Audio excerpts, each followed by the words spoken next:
cuando los padres se hacen responsables de un hijo y quieren lo mejor para ellos, hacen lo mejor para criarnos, para que nosotros seamos alguien en el futuro, en nuestra vida.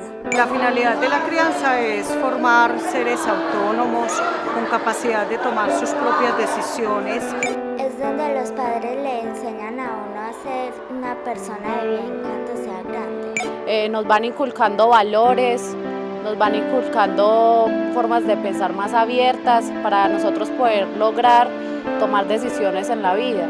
Es la formación que se le debe dar a la persona desde que nace hasta que ya tenga su conciencia. Bueno, la crianza sirve para inculcar valores, para inculcarle a un niño desde pequeño lo que tiene que hacer para su vida, cómo tiene que conseguir las cosas con honestidad, con claridad. Y depende de los padres, nos enseñan a ser buenos hijos, buenas personas o malas personas. La crianza es darle buen ejemplo a nuestros niños. Pero si uno decide traer a un ser acá, es para enseñarle, para que de algún modo esté bien, sea feliz y sea buena persona y ayude a los demás. Yo creo que en ese sentido para eso se cría un hijo. Ser guía y dar muy buenos consejos, ser un buen modelo y saber corregir en el momento a nuestros hijos. No dándoles todo, sino enseñándoles a conseguir las cosas. La crianza consiste en el acompañamiento a los niños, niñas y adolescentes por parte de los adultos para que ellos desarrollen todo el potencial con el que nacen. Samuel tiene 4 años, está en jardín. Él es muy juicioso. Igual pues también es la manera como se le pide que haga las cosas, porque nosotros pues se lo decimos con afecto, pues que no sea como una orden en sí, sino igual va a ser un favor, porque es algo que él va a aprender y le va a ayudar a ser responsable y le va a servir pues en general para toda la vida. La autoridad, primero hay que decir lo que no es autoridad, no es un ejercicio de poder, ni es lastimar a los niños, niñas y adolescentes ni a los adultos. La autoridad se gana, la autoridad no se impone, ni a uno le viene por infusión, ni por asignación, ni nada de esas cosas, sino que uno siendo un buen acompañante de un niño, de una niña, de un adolescente, se gana el ascendiente sobre ellos, que es en la práctica lo que es la autoridad. Autoridad, realmente no sé qué es autoridad.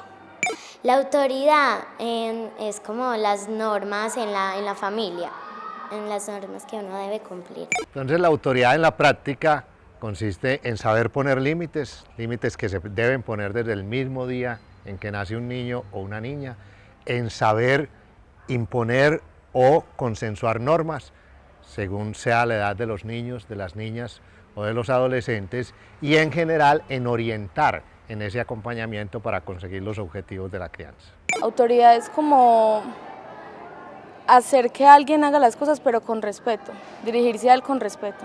Autoridad es la justicia que hay para uno, porque todos tenemos una justicia. Autoridad. Autoridad, una buena persona. Todas las personas podemos mandar, pero solo pocas tenemos la autoridad de hacerlo. El poder, el liderazgo, lo que cada persona puede poseer. Hoy vamos a trabajar como tema de repaso lo que son los géneros literarios. Recuerden que fue una motivación que se hizo muy amplia y a la vez se hizo una invitación de los niños que querían pertenecer a la red de escritores interna este año. Los talleres en este colegio pues es una cosa que yo creo que el devenir nos trae, nosotros no la construimos.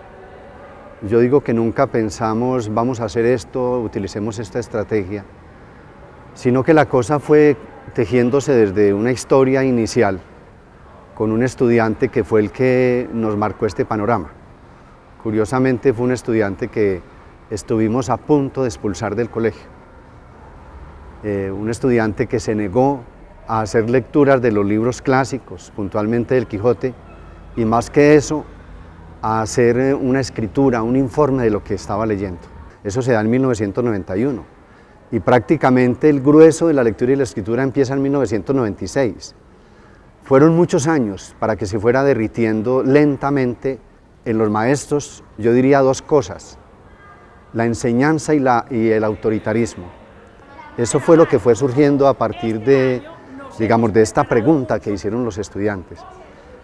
Y no fue fácil porque los docentes todos estábamos formados desde las normales para tener autoridad y para enseñar, no para aprender. Y ese trabajo se da muy lento, muy lento. Yo recuerdo toda la insistencia en talleres y todo eso. Despacito, muy despacito, fuimos logrando que el grupo de profesores entendiera otra perspectiva diferente. Nos demoramos muchos años. Pero cuando fuimos aflojando las riendas de la lectura obligada, cuando fuimos aflojando las obligaciones con los informes escritos, los estudiantes empezaron a enamorar de la biblioteca y a leer. Y cuando los muchachos lograron tener un hábito de lectura, inevitablemente, como dice Daniel Casani, vinieron los hábitos de escritura, muy incipientes en algún momento. Y es en 1996 cuando empezamos a recoger lo que los muchachos escriben y publicamos el primer libro de los estudiantes. Este año estamos publicando el libro número 13, cada año publicamos uno. En estas 3 divisiones, ¿cuál es en la que usted más ha participado? En el dramático. El dramático para ti. Narrativo. En el narrativo. Dramático. Los niños escuchan a ciertas personas porque una de las razones es porque se sienten escuchados, porque sienten que para esa persona son importantes, son tenidos en cuenta, que con ellas pueden hablar y pueden encontrar una respuesta, y también porque ese adulto o esa persona que se está dirigiendo a ellos se está dirigiendo desde eso, desde la inclusión. Entonces ellos perciben eso, perciben que son importantes para esa persona y por eso las escuchan. Hola. Hola, amor. Hola, ¿cómo están? Estamos hablando de papá. Hola, mi amor. Ah. La tumbé. No grite así que se le daña la garganta. ¿Qué están haciendo? ¿Una pirámide? Una pirámide de carne. Snail, ¿cómo se copia? Snail, ¿qué le hicimos? Ser papás es muy difícil porque es también uno aprender en el camino, ¿cierto? Y más uno hay veces tan joven, esa autoridad que uno hay veces, que uno veía con los papás de uno, no se devuelve como las cosas, que uno hay veces decía no quiero, entonces dependiendo del contexto uno tiene la autoridad para decirle una cosa no, entonces si es una pataleta, por ejemplo, ¿por qué puede ser esa pataleta? Puede tener sueño, puede tener hambre, puede estar cansado, entonces él está llorando, uno cree que es porque está grosero por algo, pero es porque está en un contexto de que está cansadito. Entonces yo creo que esa autoridad también en la medida, y la autoridad no tiene que ser palabras duras ni una voz más gruesa ni nada, sino que en la medida que uno le hable y él vea también con el ejemplo un poquito, yo creo que también se puede ver la autoridad ahí en esas palabras o en ese ejemplo. Qué caracol más bonito, chóquela. Un buen ejemplo es cuando los padres nos dicen, sea responsable, haga sus tareas, Valentina, recoja esto, y los padres tratan por darnos muchos buenos ejemplos para que nosotros hagamos lo mismo en nuestro futuro cuando tengamos un hijo o algo. Cuando ellos me enseñan que uno no puede ser así como tan desorganizado, ellos son así organizados, no mantienen ni el cuarto desorganizado, nada. Siendo responsable, respetuoso, amoroso, compartiendo con las otras personas que lo rodean, así. Un adulto le da ejemplo a un niño cuando no es grosero, cuando no está peleando por allá en la calle, cuando... Si el padre dice mentiras, roba, pues es grosero, obviamente nosotros vamos a salir así, pues porque ellos fueron así, pero si ellos nos enseñan valores, pues no dicen mentiras, cumplen las órdenes, nos enseñan a ser bonitos. El ejemplo es fundamental. La crianza moderna se asienta sobre dos hechos trascendentales. El primero, entender que es cada niño y cada niña quien es actor de su propio desarrollo. No somos los adultos los que desarrollamos a los niños. Y el segundo es que los adultos somos los modelos y por lo tanto debemos ser dignos de imitar. Un niño recibe muchos sermones de los adultos, recibe mucha cantaleta, pero eso generalmente no lo hace el niño. El niño hace lo que uno hace. Si lo ve fumar a uno, entonces hay una gran probabilidad de que fume. Si lo ve tomar alcohol, hay una gran probabilidad. Si lo ve pegarle a otro, hay una gran probabilidad de que sea pegador. Si ve que uno es tierno con la gente, hay una gran probabilidad de ser tierno, etcétera, etcétera. Hágale como yo. Acá. Abajo. Yo creo que el ejemplo se ve es ahí, que él lo vea a uno haciendo las cosas también, pero que esté con uno participando. Entonces, si le estamos enseñando a cepillarse los dientes, que esté con uno ahí participando, o que hacerlo partícipe. Yo creo que es el diálogo lo más importante ahí, hablar con él y decirle por qué es importante eso y por qué consecuencias como tiene, si buenas o malas. Hay veces es desobediente, pero eso es normal porque igual va aprendiendo a que debe hacer caso y escuchar a los papás.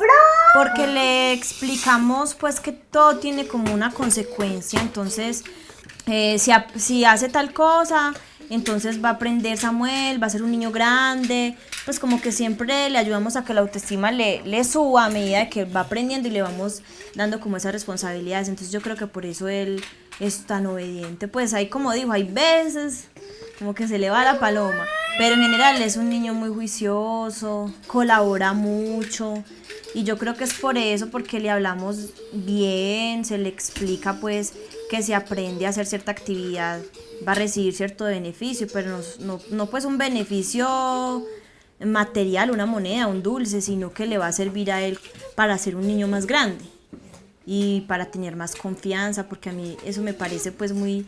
Mire que él todo lo quiere hacer solo. Yo solo.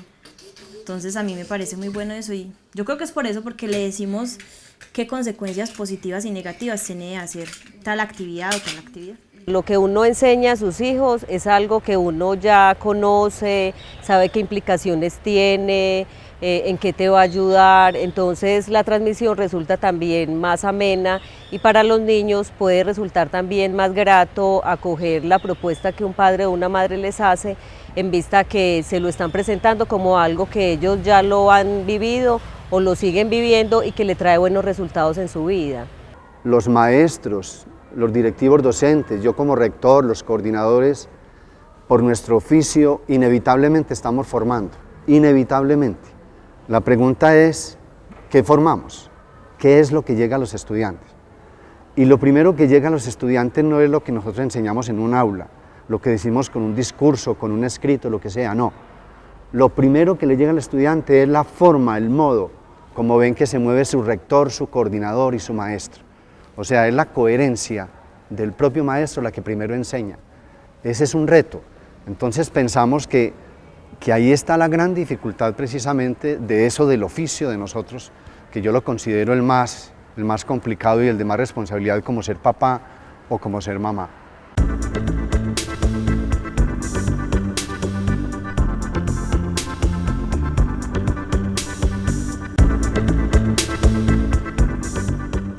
Sin la disciplina, el mundo sería un caos, no hubieran reglas, no hubieran nada. Sí, porque sin la disciplina tú no respetarías a los compañeros.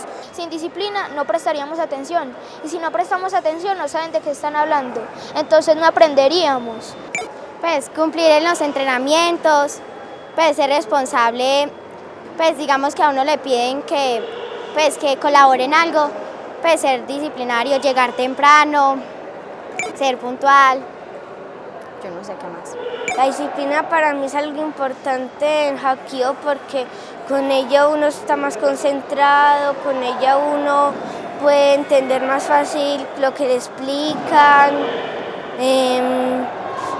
También con la disciplina uno tiene más conocimientos, no sé, pues, ¿qué más? Disciplinar es una tarea de amor, no es una tarea de venganza, ni de castigo, ni de represalia, ni de porque el niño, niña o adolescente se portó mal. Eso debe desaparecer. Disciplinar es una cosa necesaria en la vida.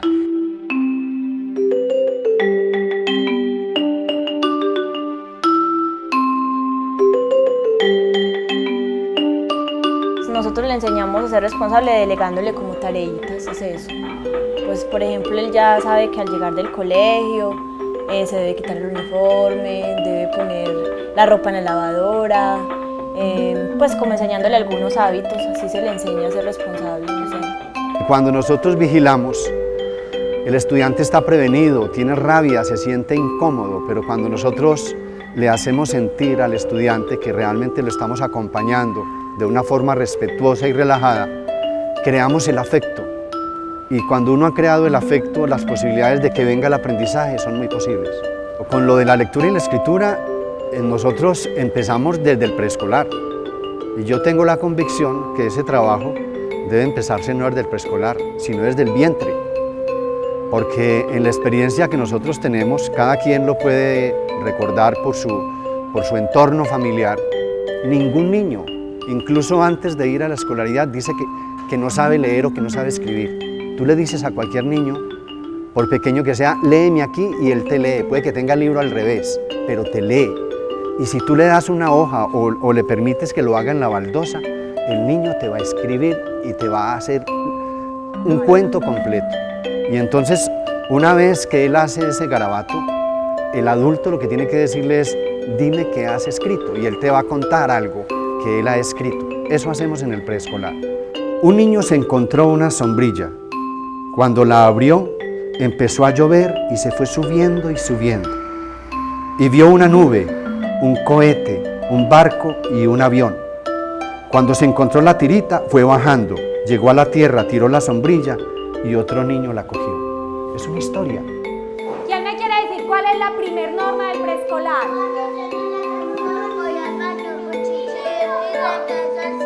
Muy bien. Cuando suena la canción, debo ir al baño, lavarme las manos y entrar al salón. Muy bien. Justin, la segunda. Mirar a la profesora y escucharla. Mirar y escuchar a la profesora, súper importante. La tercera, Charit. La conducta normativa se construye desde el mismo momento del nacimiento mediante el acompañamiento de los adultos y se construye de dos maneras. Manera número 1 es estar siempre atentos a los comportamientos buenos y a los comportamientos malos. Esa manera número 1 ante un buen comportamiento es que siempre hay que recompensarlo, siempre, en todo momento. Cada que el niño tenga un buen comportamiento se le debemos recompensar con una recompensa social fundamentalmente. Una recompensa social que puede ser una señal de aprobación, puede ser una caricia, puede ser un abrazo, puede ser una sonrisa. Quiero que nos leas esa maravillosa historia que tienes ahí. La solidaridad de la mariposa Lupita. Era un día maravilloso. Qué buena idea. Así estarás en un lugar protegido para cuando... No importa, yo te acompañaré, dijo Roberto, de visita a donde una amiga que está enferma. Entonces todos nos quedamos viviendo en ese lindo y acogedor lugar. Fin.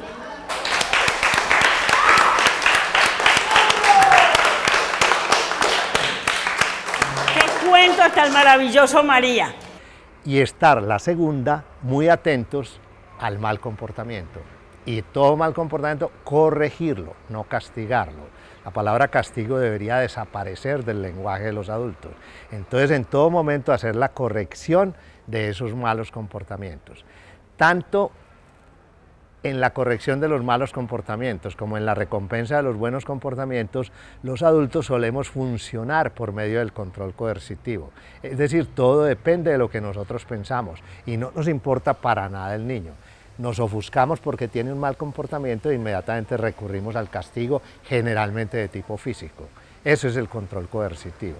Por el contrario, y es la corrección con maltrato, por el contrario, lo que se propugna en este momento es a que los niños, niñas y adolescentes sean acompañados por el adulto mediante la inducción al autocontrol, que es el genuino ejercicio de la autoridad, en el cual hay siempre recompensa a los buenos comportamientos y siempre hay corrección de los malos comportamientos. Y la corrección de los malos comportamientos debe hacerse siempre sin maltrato, con técnicas que no impliquen el maltrato. Bueno, la reacción buena pues es siempre la felicitación, el darle un abrazo o chocarla, pues yo creo que normalmente siempre nos tiene acostumbrados a hacer cosas muy buenas en el día, entonces siempre hay que estar felicitándolo y abrazándolo. Yo creo que ahí se demuestra eso y sale como el corazón, hey, porque es muy bonito ver que el hijo de uno esté haciendo cosas chéveres. Esos ojitos, otros ojitos, eso, muy bien. muy bonito. Ahora queda es pintarlo. ¿De qué color le paso? ¿De qué color va a ser el caracol? Pues igual es un niño muy chiquito, entonces la corrección va también como con la orientación. Pero igual también muchas veces, como está en un contexto escolar, entonces muchas veces trae cosas de allá, el alzar la voz, o no sé si era instinto, y mandar la mano, porque son cosas que no ve en la casa, entonces se trata de hablar. Yo creo que el diálogo es muy fundamental en todos esos procesos de ser padres y de construir una familia, de estar ahí hablando con ellos. Y cuando por ejemplo el diálogo no funciona o él sigue recayendo en eso, es de insistir y persistir. Cuando algo de lo que me siento orgullosa, aquí en el colegio mis compañeros me felicitan, el profesor también me felicita. Cuando llego a la casa y le cuento a mi mamá o a mi papá, ellos me felicitan y me dicen que salga más adelante, que quieren que siga haciendo todo lo que pues pueda hacer. ¿Lo cargo yo? ¿Lo cargo yo? ¿Qué, mi amor? ¿Qué? No llore, mi amor. ¿Lo cargo yo? Hable. ¿Qué quiere? Vaya jugando ahí, Vamos mi amor. jugando. Ahí con el carrito. Bueno, y ello también lleva a pensar en la importancia que hay que tener como adultos de ser muy pacientes y de estar constantemente recordándoles por qué es importante hacer esto, por qué es importante hacer aquello, por qué es importante no hacer alguna, pues no tener una conducta en determinadas situaciones, como estar haciendo permanentemente esa retroalimentación al niño o a la niña para que así pueda ir también creando su propio universo, y ir creando sus propios criterios. Nosotros como adultos tenemos una obligación sagrada, que es satisfacer las necesidades de esos niños, niñas y adolescentes y garantizar sus derechos. Por lo tanto, tenemos que tener hacia ellos amor incondicional y respeto incondicional, hacia ellos, no hacia sus acciones. Las acciones buenas las debemos recompensar, las acciones incorrectas las debemos corregir. He dicho que los dos oficios más complicados de tener son ser papá o mamá o ser maestro. ¿Por qué complicado? Porque teniendo unas edades tan diferentes con los estudiantes o con el hijo, teniendo un recorrido de experiencia tan largo, inevitablemente tiene una responsabilidad y digámoslo así, un amor por acompañar un proceso de crecimiento. Si esa distancia persiste de experiencia y de edad, no hay nada que hacer. Con ese niño y con ese joven no hay nada que hacer. Tiene que haber un esfuerzo mental por parte del papá, la mamá, o en este caso del maestro, para ponerse en los zapatos de ese niño o de ese joven. Yo en un examen de español me saqué 5 y yo me sentí muy orgullosa porque es cuando nos esforzamos a hacer para ver qué capacidades tenemos para sentirnos orgullosas de nosotros mismos. Y cuando yo le muestro eso a mi mamá, ellos se sienten orgullosos porque tanto como el esfuerzo de nosotros, tanto como el ejemplo que ellos nos han dado. Entonces mi mamá dice que felicitaciones, que siga esforzándome así para que sea alguien en la vida. Me premia a veces con un helado, me sale a dar un paseo. De mis compañeros recibo aplausos, de mi profesora recibo felicitaciones, que lo hiciste bien, y de mi familia me dicen: María Isabel, lo hiciste muy bien, me dan un abrazo y me dan un beso, y hay veces me llevan, como dijo mi compañera Valentina, y también me llevan a comer helado. Cariño es una forma muy hermosa de decir amor, de decir yo acompaño con respeto, yo acompaño con buen trato. Entonces un discurso de crianza es un discurso de crianza con cariño, un discurso respetuoso, un discurso que valga la pena, que acompaña a niños, niñas y adolescentes a la construcción de una conducta normativa de calidad, que les permita vivir en convivencia, que les permita vivir con los demás. Entonces por eso es tan importante plantear que la crianza sea con cariño y que cariño siempre intervenga en la crianza. O sea, uno cree que lo más difícil de tener un hijo es lo económico, uy, güey, madre, ¿cómo lo va a mantener? Y que los pañales, y que el tarro de leche, y que todo lo otro. Y lo más difícil es la crianza, lo más difícil es enseñarle a crecer, enseñarle a vivir, enseñarle a dar esos primeros pasos, enseñarle a que no se orine, es enseñarle a que viva, y en ese camino aprende uno. Pues yo creo que aprende más uno que ellos. He aprendido yo más estos 5 años que llevo con él al lado que los otros 20 y pico que llevaba yo vivo. Entonces es un aprendizaje diario y eso es criarle, aprender uno y enseñarle también.